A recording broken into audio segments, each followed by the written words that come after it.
So it was just like any other day. I was packing my bags, getting ready for a client shoot, and I was running a tiny bit late. But nonetheless, I got there in time. While I was shooting, I noticed it was the most perfect day. I was kind of hoping the shoot would go quick and that there would be time to go see the sunset after. Luckily, once the shoot was a wrap, Okay, that's a wrap. I checked the time and saw it wasn't long until sunset. So I rushed to my car, made my way to catch the last little bit of light. As I stopped at Nathan's Cove, I realized that the sunset wouldn't be as good as I hoped, so I jumped back into the car and began to make my way home. But as I was leaving, I noticed something in my rearview mirror. A puff of water on the horizon. Whales.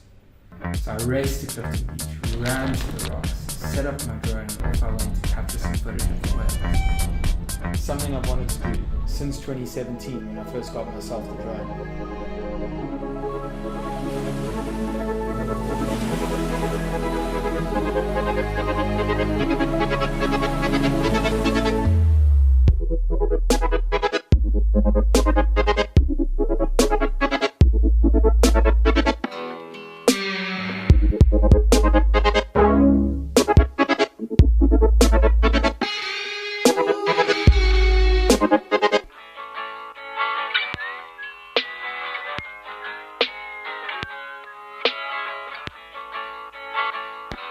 Is it toi, comme témoin?